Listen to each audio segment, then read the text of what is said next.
षष्ठी आहे की सप्तमी आहे? आज षष्ठी आहे. तिथी अशी वेगवेगळी, षष्ठी सप्तमी अशा मिक्स आलेल्या आहेत. अलंकापुरी पुण्यभूमी पवित्र, तिथे नांदतो ज्ञान राजा सुपात्र. तया आठविता महापुण्यराशी, नमस्कार साष्टांग श्री ज्ञानेश्वरासी. माता यस्य तपस्विनी च जनको, वैराग्य रागान्वित भ्रातारो गुरुणा निवृत्तिसहिता निर्वृत्तिका संस्थिताः.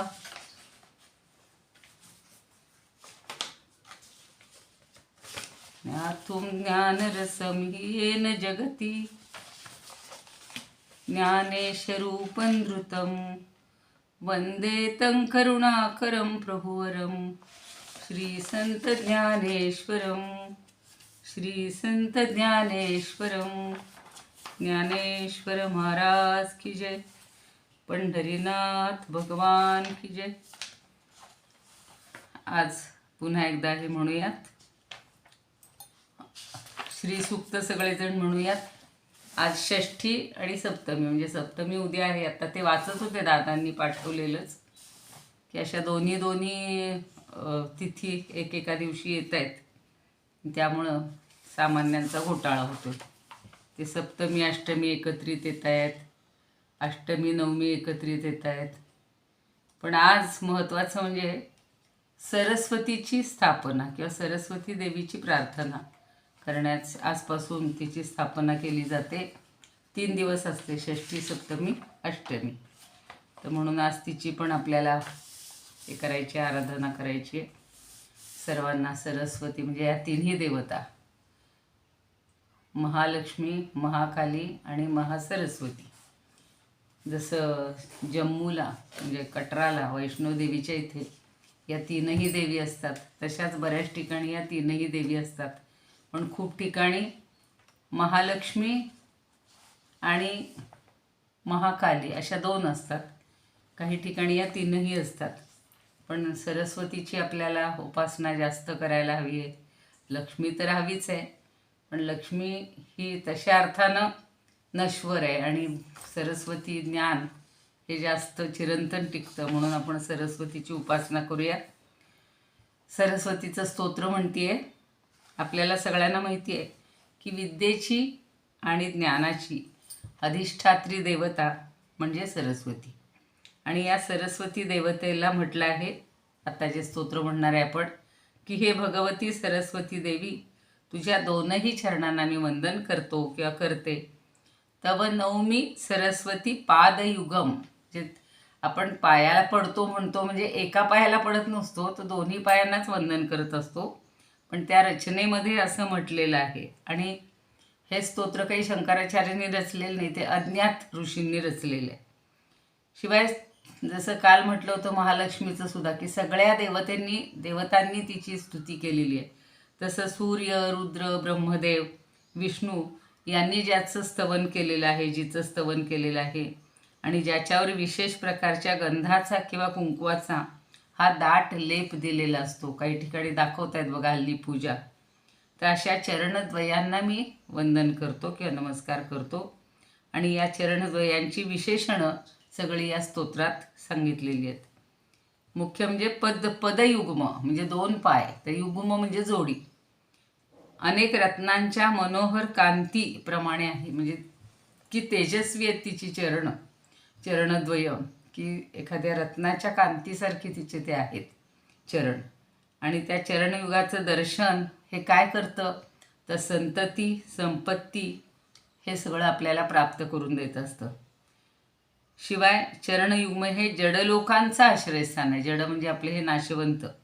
आणि या चरणयुग्मामध्ये परमार्थविषयक गोष्टींचा पूर्ण विचार आलेला आहे. परमार्थ विचार म्हणजे विवेक, ज्याला आपण समर्थ नेहमी विवेक सांगतात, विवेकविधी सांगतात. तर देवांच्या डोक्यावरून वरील मुकुटातील रत्नामुळं ते शुभ्र किरणांनी युक्त असे आहेत तिचे चरणयुग्म. सुरमौली मणी द्युतिशुभ्रकरम ऐकणार आहोत आपण ते स्तोत्र. आणि आपल्या धवलकांतीनं जिनं चंद्राला आणि चंद्र धारण करणाऱ्या शिवाला झाकून टाकलेलं आहे. निज कांती विलेपित चंद्र शिवम. आणि कमलपुष्पाच्या आतील भागाप्रमाणे कोमल असणाऱ्या कमलोदर कोमल पादतलम. खूप सुंदर अशी रचना आहे, ती आपण पाहणार आहोत. तर अशा चरणयुग्मांना किंवा पदयुग्मांना मी नमस्कार करतो किंवा मी नमस्कार करते किंवा आम्ही नमस्कार करतो असं म्हणलं की मग स्त्रीलिंगी आणि पुल्लिंगी हा काही भेद राहत नाही. रवी रुद्र पितामह विष्णुनुतम हरिचंदन कुंकुम पंकयुतम मुनिवृंद गजेंद्र समानयुतम तव नौमि सरस्वती पादयुगम. पाद म्हणजे पाय आणि युग म्हणजे जोडी.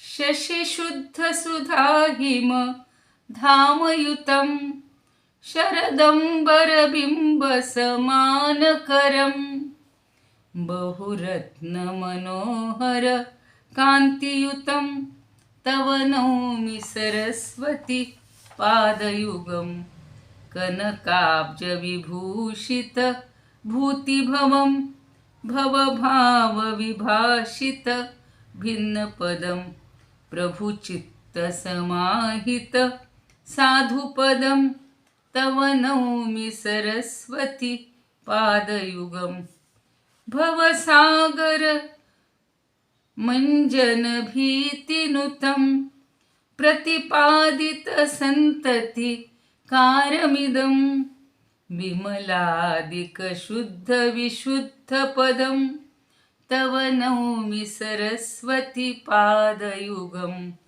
मतिहीन जनाश्रय पादमिमं सकलागम भाषित भिन्नपदम परिपूरित विश्वमनेक भवम तव नौमि सरस्वती पादयुगम परिपूर्ण मनोरथ धामनिधिं परमार्थ विचार विवेक विधिं सुरयोषित सेवित पादतलं तव नौमि सरस्वती पादयुगम सुरमौलिमणिद्युतिशुभ्रकरं विषयादिमहाभय वर्महरं निजकान्तिविलेपित चन्द्रशिवं तव नौमि सरस्वती पादयुगं गुणनैककुलं स्थिति भीतपदं गुणगौरवगर्वित सत्यपदं कमलोदर कोमल पादतलम. कमलोदर म्हणजे कमळाच्या आत जो सूक्ष्म असे तंतू असतात तर कमलोदर म्हणले. कमलोदर कोमल पादतलम म्हणजे कमळाच्या आतील कोशासारखे जिचे पायाचे तळवे आहेत. आपल्याला लहान मुलांचे कसे तळवे अगदी नाजूक मृदू मुलायम असतात तशी ही सरस्वती आहे. तव नौमि सरस्वती पादयुगम तव नौमि सरस्वती पादयुगम तव नौमि सरस्वती पादयुगम. आता सगळेजण बरोबर श्री सूक्त म्हणूयात. ओम हिरण्यवर्णां हरिणीं सुवर्णरजतस्रजां चंद्रां हिरण्मयीं लक्ष्मीं जातवेदो आवह ताम आवह जातवेदो लक्ष्मीमनपगामिनीं यस्यां हिरण्यं विन्देयं गामश्वं पुरुषानहम् अश्वपूर्वामृतमध्यां हस्तिनादप्रबोधिनीं श्रियं देवीमुपह्वये श्रीर्मा देवी जुषतां कांसोस्मितां हिरण्यप्राकारां आर्द्राञ्ज्वलन्तीं तृप्तां तर्पयन्तीं पद्मे स्थितां पद्मवर्णां तामिहोपह्वये श्रियं चन्द्रां प्रभासां यशसा ज्वलन्तीं श्रियं लोके देवजुष्टामुदारां तां पद्मिनीमीं शरणमहं प्रपद्ये अलक्ष्मीर्मे नश्यतां त्वां वृणे आदित्यवर्णे तपसोऽधिजातो वनस्पतिस्तव वृक्षोऽथ बिल्वः तस्य फलानि तपसानुदन्तु मायान्तरायाश्च बाह्या अलक्ष्मीः उपैतु मां देवसख कीर्तिश्च मणिना सह प्रादुर्भूतो सुराष्ट्रेऽस्मिन् कीर्तिं वृद्धिं ददातु मे क्षुत्पिपासामलां ज्येष्ठामलक्ष्मीन्नाशयाम्यहम् अभूतिमसमृद्धिं च सर्वान् निर्णुद मे गृहात् गन्धद्वारान्दुराधर्षान् नित्यपुष्टाङ्करीषिणीम् ईश्वरीं सर्वभूतानां तामिहोपह्वये श्रियं मनसः काममाकूतिं वाचः सत्यमशीमहि पशूनां रूपमन्नस्य मयि श्रीश्रयतां यशः कर्दमेन प्रजा भूता मयि सम्भव कर्दम श्रियं वासय मे कुले मातरं पद्ममालिनीम् आपसृजन्तु स्निग्धानि चिक्लीतवस मे गृहे निच्छदेवीं मातरं श्रियं वासय मे कुले आर्द्रां पुष्करिणीं पुष्टिं पिङ्गलां पद्ममालिनीं चन्द्रां हिरण्मयीं लक्ष्मीं जातवेदो म आवह आर्द्रां यः करिणीं यष्टिं सुवर्णां हेममालिनीं सूर्यां हिरण्मयीं लक्ष्मीं जातवेदो म आवह तां म आवह जातवेदो लक्ष्मीमनपगामिनीं यस्यां हिरण्यं प्रभूतं गावो दास्योश्वान् विंदेयं पुरुषानहम्. आपण फलश्रुती काही म्हणत नसतो, कारण प्रत्येकाची 15 वगैरे 16 आवर्तनं असतील. ती आवर्तनं झाल्यानंतरच फलश्रुती म्हणायची पद्धत आहे. काल आपण 1430 पर्यंत ओव्या झालेल्या होत्या. सर्व श्रोत्यांना, ज्ञानेश्वरी भक्तांना आणि नव्यानं कोणी जॉईन झाले असतील तर त्या सर्वांना मनापासून सादर वंदन. सर्वांचं स्वागत. या नवरात्रीच्या निमित्तानं सगळेजण आपण यावेळेला साधना करत आहोत. खंड पडू नये हा त्यातला उद्देश आहे. आणि ज्ञानदेवांना तर सरस्वती अगदी प्रसन्नच होती. त्यामुळं ज्ञानदेवांना वंदन केलं काय, निवृत्तींना केलं काय, भगवंताला केलं. आणि ह्या सगळं सरस्वतीच्या आपल्यावर तिचा वरदहस्त सर्वांवर राहू देत अशी आपण प्रार्थना करूया. 1430 ओवी एकदा परत म्हणते. जेन नशतु स्वरूपे जयाचा विस्तारू जेथ लपे तेतयाचे मणिपे बीज जगी. म्हणजे काय तर जे स्वरूपानं नष्ट नाही किंवा त्याचा विस्तार जिथून असतो, जिथे लपून असतो, म्हणून जे न नशतू स्वरूप आहे, ज्याचं स्वरूप कधी नष्ट होत नाही, आणि जयाचा विस्तारू जेथ लपे, त्या एवढ्याशा बीमध्ये वृक्षाचा एवढा मोठा विस्तार लपलेला असतो की नाही मला सांगा. कल्पना तरी करू शकतो का आपण? एवढासा तो जोंधळ्याचा दाणा पेरतो, किंवा अगदी मोहरीचा तर इतका बारीक दाणा असतो, खसखशीचा एवढासा दाणा असतो, नंतर त्या शेंगांमध्ये इतके दाणे भरले जातात, किंवा आंब्याची एवढीशी कोय आपण लावत असतो आणि त्याच्यातून एवढा मोठा आम्रवृक्ष नंतर होणार असतो. म्हणून त्या वृक्षाचं हे जे बीजरूप आहे ते जणू काही त्या विस्ताराला लपवून ठेवतं. म्हणजे त्याचा विस्तार त्या बीजामध्ये लपलेला असतो, असं छान सांगितलेलं आहे. तसंच हे जे आहे सगळं ज्ञान जे आहे, भगवद्गीतेचं जे ज्ञान आहे, हे वेदांपेक्षा सुद्धा, किंवा वेदांचं सगळं सार सर्वस्व त्यात आहे. म्हणून पुढं काय सांगतात बघा, तेच वर्णन पुढे चालू आहे. तरी कांडत्रयात्मकू शब्दराशी अशेकू गीते माझी असे रुखू बीजी जैसा. काय सांगतायत आता की कांडत्रयात्मक. आता वेदाची 3 कांड आहेत. कर्मकांड, उपासनाकांड आणि ज्ञानकांड. त्याच्यावरून 108 उपासना जे उपनिषदी जी आहेत त्याची अशी 3 ह्या कांडामध्येच विभागणी होती बरं का. साधारण एका त्याच्यामध्ये 30-30, 40-40, 108 उपनिषदांचा त्याच्यात उल्लेख होता. तर हे ज्ञानकांड, उपासनाकांड आणि कर्मकांड ही तीन कांडात्मक म्हणून त्यांनी म्हणले तरी कांड त्रयात्मकू शब्दराशी अशेखू. आता शब्दराशी म्हणजे ही वेदांची सगळी जी राशी आहे त्याच्यामध्ये किती शब्द आले असतील आणि म्हणून तिला शब्दराशी असं म्हटलेलं. आणि ह्या सगळ्याचा अशेखू म्हणजे पूर्ण, अशेष. आपण अशेष म्हणजे संपूर्ण. ते शच्या जागी ख घेण्याची पद्धत यजुर्वेदामध्ये आहे आणि त्याचाच प्रभाव जास्ती करून आपल्याला यांच्या ज्ञानदेवांच्या सगळ्या रचनेमध्ये दिसून येतो की शच्या जागी ख वापरलेलं आहे. अशेख म्हणजे अशेष आणि त्यांचा उकारांत सगळं असतं म्हणून अशेखू म्हणलेलं आहे. तर ही सगळी गीतेमध्ये संपूर्ण या तिन्ही कांडांचा अंतर्भाव झालेला आहे. बीज जैसा मगाशी जसं सांगितलं की बीज जसं मोठ्या झाडाचा विस्तार त्यात लपलेला असतो, वृक्षाचा विस्तार लपलेला असतो, तसे ह्या ही 3 कांडात्मक जी गीता आहे हिच्यामध्ये सगळा वेदांचा अर्थ किंवा सगळं वेदांचं ज्ञान हे ठळकपणे प्रतिबिंबित झालेलं आहे.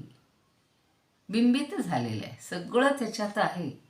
म्हणजे ज्याला वेद समजत नाहीत किंवा एवढ्या मोठ्या वेदराशींचा अभ्यास कधी करणार आपण, ते सामान्य माणसाचं कामच नाही. 1028 सूक्त आहेत, 10,000च्या पुढे मंत्र आहेत आणि ते सगळे पाठ करणं किंवा ते सगळे समजून घेणं हे ज्याला कशी अनन्यसाधारण अशी ज्याची बुद्धी आहे अशाच माणसांना जमतं की त्यांना कुठलीही कुठलाही मंत्र, कुठलंही सूक्त कधीही म्हणायला सांगा ते म्हणू शकतात आणि त्यांना त्यातलं ज्ञानही सगळं असतं.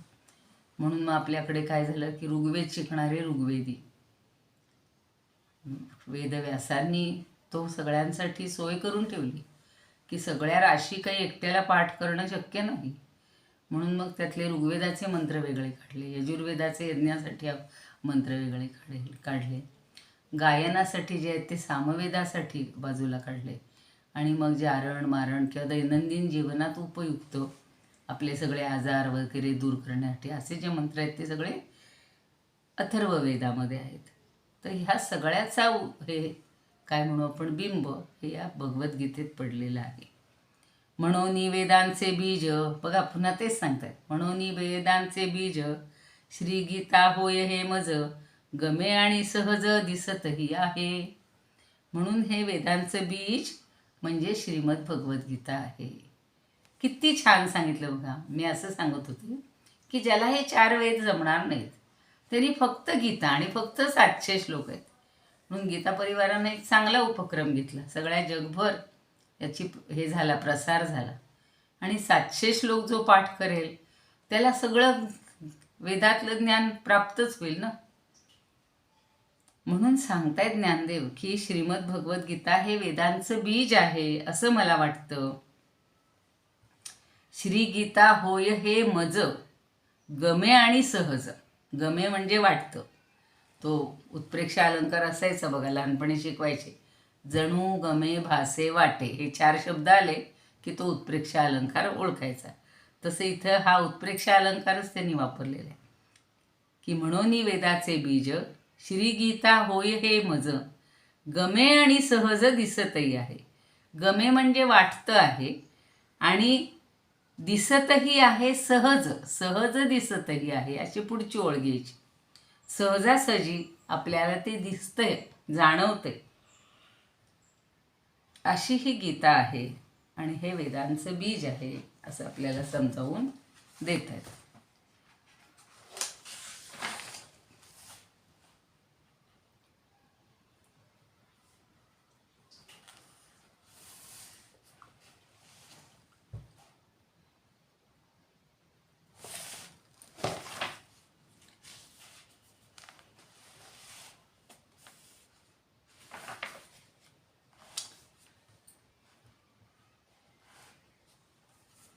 काल बघा सांगितलं होतं की त्याची त्याचे बीज ऐसे म्हणो येते, बीजी सामावते झाड जैसे, कांडत्रयात्मक शब्द ब्रह्म तैसे, सूक्ष्म रूपे वसे गीते माझी. म्हणून श्री गीता गमे वेद बीज, कोणाही सहज मानेलही. पुढच्या येतात ओव्या त्या घ्यायच्यात आपल्याला, त्याची एक वाचून ठेवते. अलंकार रत्नी शोभते सर्वांग, तैसे तिन्ही भाग वेदांचे ते. गीते माझी भले उमटेले जाणा, कर्म उपासना आणि ज्ञान. आता कांड कोठे कोणते ते स्पष्ट, डोळा दिसे नीट ऐसे दाऊ. आता कुठल्या अध्यायात यातला कोणता भाग आहे हे आता पुढं सगळं छान दिलेलं आहे बघा ज्ञानदेवांनी. कांडत्रयात्मक आहे भगवद्गीता, वेदांमध्ये हे 3 कांड आहेतच, पण ती गीतेत कशी आहेत हे आता आपल्याला ज्ञानदेव समजावून देत आहेत.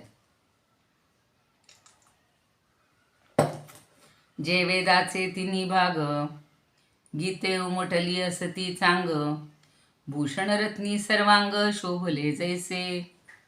आता भूषण म्हणजे अलंकार. आता नवरात्रात बायका सगळे छान अलंकार वगैरे घालून सजून दजून त्या संध्याकाळच्या याला जात असतात किंवा देवीच्या दर्शनाला. तसं सांगतायत की मानवी देह हा सुवर्ण अलंकारांनी किंवा सगळ्या भूषणांनी शोभून दिसतो, किंवा रत्नांनी, तेजस्वी रत्नाप्रमाणे किंवा रत्नमाणकांनी शोभून दिसतो. या देवीला सुद्धा छान छान अलंकार घातलेले असतात बघा. भूषण रत्नी सर्वांग शोभले जैसे. या भूषणांनी, रत्नांच्या भूषणांनी सगळं अंग जसं शोभून दिसतं, तसं कर्म, उपासना आणि ज्ञान ही 3 कांड, या कांडातला विचारांचा विचारभाग हा गीतेमध्ये सगळा शोभून दिसतो. ती रत्नासारखी आहेत ही 3 कांड. आणि बघा, नुसते मोत्याचे अलंकार तेही शोभून दिसतात, सुवर्णाचे तेही शोभून दिसतात, रत्नाचे शोभून दिसतात. तसे याला त्यांनी उपमा दिलेली आहे. तियेची कर्माधिके तिन्ही कांडे कोण कोणे स्थानी, गीते आहात ते नयनी दाखवू ऐक. आता सांगतायत की ही जी कर्माधिके 3 म्हणजे कर्म, उपासना आणि ज्ञान, ही 3 कांड कोण कोणे स्थानी, कोणत्या कोणत्या ठिकाणी, गीते आहात ते नयनी दाखवू. गीतेमध्ये ही कांड कुठे कुठे कोणती आली आहेत हे तुला मी आता सगळं समजावून सांगतो, किंवा 3 कांड ही प्रत्यक्ष डोळ्यांनी अगदी सहज अनुभवता येतील अशा तऱ्हेनं आता श्रोत्यांना सांगतायत, एकट्या अर्जुनाला नाही सांगत. की हे श्रोते हो, हे मी तुम्हाला आता दाखवतो, ते ऐका किंवा पहा. बघा आता पुढे काय सांगतात. तरी आता हे लक्षात ठेवायचं सगळ्यांनी, वाटलंच तर घरी गेल्यावर म्हणजे घरातच आहात म्हणून नोंद करून ठेवा. तरी पहिला जो अध्याय हो तो शास्त्र प्रवृत्ती प्रस्तावो, द्वितीय सांख्य सद्भावो प्रकाशिला. आता हा जो पहिला अध्याय आहे, या पहिल्यामध्ये काय सांगितले हो, तर शास्त्रारंभाची प्रारंभ म्हणजे प्रस्तावना म्हणतो ना आपण, आपण म्हणतो या गोष्टीचा, या उपक्रमाचा प्रस्ताव पाठवा. तसा हा प्रस्ताव आहे. पहिला अध्याय हा म्हणजे प्रस्तावना आहे. द्वितीय सांख्य सद्भावो प्रकाशिला. आणि दुसऱ्या अध्यायामध्ये भगवंतांनी सगळा सांख्य सिद्धांत पटवून दिलेला आहे. मोक्षदानी स्वतंत्र ज्ञानप्रधान हे शास्त्र, येतुल आले तुझी सूत्र उभारिले. आणि मग ही शास्त्राचा आरंभ जसा पहिल्यात आहे, दुसऱ्यामध्ये सांख्य सिद्धांत आहे. तर या सांख्यशास्त्रामध्ये म्हणजेच ज्ञानविचारामध्ये मुक्ती देण्याचं, मोक्षदानी स्वतंत्र, मुक्ती देण्याचं एक विलक्षण सामर्थ्य. ज्ञानप्रधान हे शास्त्र, ये तुला आले दुजी सूत्र उभारिले. आणि मग हे शास्त्र कसं आहे तर ज्ञानप्रधान आहे. ज्ञानप्रधान हे शास्त्र आहे पूर्ण. त्याच्यामध्ये मोक्ष देण्याच्या संदर्भात हे ज्ञानानं भारलेलं आहे. आणि हे सगळं दुसऱ्या अध्यायात गुंफलेलं आहे. खरंच मला स्वतःला पण दुसरा अध्याय फार आवडतो किंवा आवडायचा. आता याच्यामध्ये काही आमच्या महिला भगिनी आहेत, मैत्रिणी आहेत. त्यांना आठवत असेल की जवळजवळ 10-15 वर्ष झाली तो दुसरा अध्याय आम्ही इतका छान समजावून घेतला होता की सगळ्याजणी म्हणतात अजूनसुद्धा तो अध्याय आठवतो, त्यातलं सगळं ज्ञान आठवतं.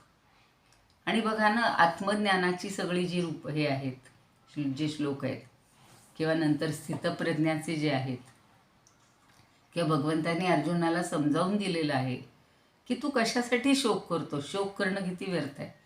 ज्याच्या डोक्यात दुसरा अध्याय भरला ना, त्याला कधीही मृत्यूची भय वाटणार नाही, भयापेक्षा दुःखही होणार नाही. कारण तो ते पचवतो सगळं. ते ज्ञान जे आहे, सांख्य ज्ञान जे आहे, ते अगदी पुरेपूर गळी उतरलं जातं, मनामध्ये उतरलं जातं. आणि मग आपल्याला कधीही असं छोट्या छोट्या कारणावरून दुःख करणं, शोक करणं हे आपोआप कमी होतं. आता तिसऱ्यामध्ये काय घेतात बघा. मग अज्ञाने बांधले या मोक्षपदी बैसावया साधनारंभू तो तृतीयाध्यायी बोलिला. आणि जो अज्ञानानं बांधलेला आहे, अज्ञानाच्या गडद काळोखानं जो वेढला गेलेला आहे किंवा अज्ञानानं गच्च बांधलेला आहे, अशा जीवांना मोक्षाची प्राप्ती करून देण्यासाठी ज्या साधन मार्गाचा उपयोग करायला पाहिजे किंवा अवलंब करायला पाहिजे, तो साधनारंभ हा तिसऱ्या अध्यायात भगवंतांनी सांगितला. कारण लोकांना ज्ञानमार्ग नाही समजत, सगळ्यांना ते आत्मज्ञान नाही पचत. मग त्यापेक्षा सोपं काय आहे, आपलं कर्म करणं. म्हणून तिसरा अध्याय जो आहे तो सगळा साधनारंभ, साधना कशी करायची, आपली आपली कर्म कशी करत राहायची, आणि स्वधर्म स्वकर्म याचं जे सगळं विवेचन सांगितलं आहे ते तिसऱ्या अध्यायात सांगितलेलं आहे. म्हणून पुढे काय सांगतात बघा. जे देहाभिमान बंधे सांडूनी काम्य निषिद्धे विहित परी अप्रमादे अनुष्ठावे. ज्यांना देहाभिमानानं जबरदस्त दंश केलेलं आहे, काय छान सांगितले बघा. सांडूनी काम्य निषिद्धे. आता जीवानी कशी आहेत ही माणसं, तर ह्या देहाभिमानाच्या बंधनांनी आंधळी झालेली आहेत. आणि त्यामुळं काम्य आणि निषिद्ध कर्म कशी टाकून द्यावीत. विहित परी अप्रमादे अनुष्ठावे. आणि विहित कर्म अप्रमादे म्हणजे दोषरहित. काम्य आणि निषिद्ध कर्मांचा त्याग करायचा आणि आपली जी विहित कर्म, जी आपल्याला करणंच आवश्यक आहे, मला जे नेमून दिलेलं जन्माला येताना कार्य आहे, म्हणजे जे सुधर्म आहे, तो दोषरहित करायला पाहिजे. अप्रमाद, प्रमाद म्हणजे चुका, क्षणोक्षणी माणसाच्या हातून चुका होतात. तर त्या चुका न करता, कुठलाही दोष न ठेवता ही कर्म कशी करायची, तर निष्काम बुद्धीनं करायची. हे तिसऱ्या अध्यायात सांगितलं. ऐसे निसद्भावे कर्म करावे, हा तिच्या अध्यावो जो देवे, निर्णय केला ते जाणावे कर्मकांड येथं. आता आपल्याला कर्मकांड कुठं आहे, बरोबर कर्मयोगाच्या ठिकाणी आहे. तर ही जी सगळी निष्काम कर्मात सद्भाव असला पाहिजे. नाहीतर लोक काय म्हणतील, काय माझ्या नशिबी आले आणि हे मलाच करावं लागते. प्रत्येक कर्म करताना आपली भूमिका कशी आहे. सहज मला आत्ता एकदम त्या पाथरवटाची एका आठवण झाली. पाथरवट म्हणजे दगडी काम करणारे लोक असतात. तर 3 जण असतात. एक जण अगदी जोरानं ते छिन्नी हातोड्यानं ठण ठण ठण ठण करून ते दगडाचे हे तुकडे म्हणजे जे काही नको तो भाग काढत असतो. आणि नंतर त्यातनं मूर्ती होते हे आपल्याला सगळ्यांना माहिती. तर कोणीतरी विचारतं, काय करतोयस रे म्हणे, काय करतोयस तू. काय म्हणे, माझ्या नशिबी आले दगड फोडण्याचं काम. एवढा मोठा हातोडा आणि ती छिन्नी घेऊन बसतोय आपला दिवसभर करत. काय माझ्या नशिबात आहे माहिती नाही, पूर्वजन्मी मी काय केलं. म्हणजे त्याला त्याचा वैताग आलेला असतो. दुसरा म्हणतो, तू काय करतोस रे म्हणे, दगड फोडतोय आणि त्याच्यातनं मूर्ती होतीये का बघतोय. म्हणजे त्यालाही थोडासा चिडच आहे, संतापच. हे दगड फोडून त्यातनं मूर्ती काढणं म्हणजे डोक्याला तापच आहे. आणि तिसऱ्याला काय म्हणतात की मला त्यात देव दिसतोय, त्या देवाला मी शोधतोय आणि देवाच्या अवतीभोवती जो नको असलेला भाग आहे ना, तो मी अगदी हळूहळू त्या चिन्नीनं काढून टाकतोय, कारण देव त्यात दडून बसलेला आहे. तर बघा, एकच कार्य आहे पण तिघांची भूमिका वेगळी आहे. म्हणून इथं त्यांनी सांगितलं की निष्काम कर्म. आणि हा पहिला म्हणतो ना की एवढं केल्याबद्दल मला दिवसाकाठी एवढे रोज मिळणार आहे. दुसराही तेच म्हणतो एवढं काम केलं की मला एवढे पैसे मिळणार आहेत. आणि तिसरा ते काही म्हणत नाही की मला एवढं का झालं माझं काम, छान नको असलेला भाग काढून टाकला की मला देव दिसणार आहे. तर हे जे कर्मकांड आहे, कुठलीही अपेक्षा न ठेवता त्या तिसऱ्या कारागिरासारखं आपण करायला पाहिजे प्रत्येक कर्म. पण हल्ली तसं नसतं. मी 1 तास काम केलं मला एवढे पैसे मिळणार, मी 8 तास काम केलं मला एवढे पैसे, मी ही गोष्ट बनवली की मला एवढे पैसे मिळणार. सगळं पैशासाठी. निष्काम कर्म किती जण करतात? अगदी मोजके लोक करतात, पण करतात. म्हणून आपल्याला तिथं सांगतायत ज्ञानदेव. भराभरा वेळ चालला आहे पुढे. अरे बापरे. तर ह्या करत असलेल्या निष्काम कर्मात सद्भाव कसा असावा हे 3ऱ्या अध्यायात निश्चयपूर्वक सांगितलेलं आहे. निर्णय केले ते. निर्णय केला ते जाणावे कर्मकांड येते. आणि अजून एखादी ओवी घेऊया. आणि तेची नित्याधिक अज्ञानाचे आवश्यक आचरता मोचक केवी होय पा. आणि मग नित्यकर्म आपली रोज जी करायची ती तर करावीच लागतात. तर ही जी नित्यकर्म आहेत, नित्य नैमित्तिक कर्म आहेत, ती एका विशिष्ट निष्ठेनं आचरणात आणायची असतात. आणि मग तशी आपण निष्ठेनं केली की आपली अज्ञानापासून सुटका होते. म्हणून सांगतायत ज्ञानदेव की आचरता मोचक अज्ञानाचे आवश्यक आचरता मोचक केवी होय. अज्ञानाचं मोचक असं घ्यायचे. ही आवश्यक कर्म केल्यानंतर अज्ञानाचं मोचक होतं, म्हणजे अज्ञानाचं नाश होतो. केवी होय पा. कशामुळे होतो, कशी सुटका होते हे आपल्याला या अध्यायामध्ये सांगितलेलं आहे. 3रा अध्याय तसा कर्मयोग म्हणून खूप सुंदर आहे.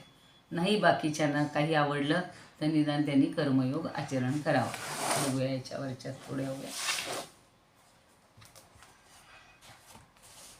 नित्यशुद्ध भावे कर्म आचरावे, निर्णय जो देवे केला ऐसा. कर्मकांड भले तेची जाणा येत, 3य अध्यायात सांगितले. नित्य नैमित्तिक कर्मे आवश्यक, होतील मोचक कैशा रीती. अपेक्षिती ऐसे मुमुक्षु जे कोणी, गेले ओलांडोनी बद्धावस्था. त्याच्या पुढे आहे ते आपण उद्या बघूया. आज 40पर्यंतच ओव्या झालेल्या आहेत. इदमुपकर्तुं भुवनमण्डलं समुदितमिव भास्करं, सादरं वन्दे ज्ञानेश्वरं. त्रिभुवनमाता भगवद्गीता, लोकमंगला लोकविश्रुता. लोकहितं संततं ज्ञायता, येन ज्ञानेश्वरी विरचिता. श्रुत्वा प्राकृतगिरं सादरं वन्दे ज्ञानेश्वरं, सादरं वन्दे ज्ञानेश्वरम्. आरती ज्ञानराजा महाकैवल्य तेजा, सेविती साधू संत मनुवेधला माझा. आरती ज्ञानराजा. लोपले ज्ञान जगी हित नेणती कोणी, अवतार पांडुरंग नाव ठेविले ज्ञानी. आरती ज्ञानराजा. कनकाचे ताट करी उभ्या गोपिका नारी, नारद तुंबरू हो सामगायन करी. आरती ज्ञानराजा. प्रगट गुह्य बोले विश्वब्रह्मची खेले रामा जनार्दनी, पायी मस्तक ठेविले आरती ज्ञानराजा.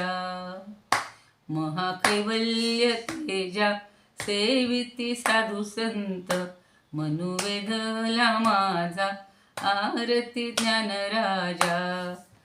ज्ञानेश्वर महाराज की जय. पंढरीनाथ भगवान की जय. जय श्री कृष्ण. जय तू ज्ञानेश्वर.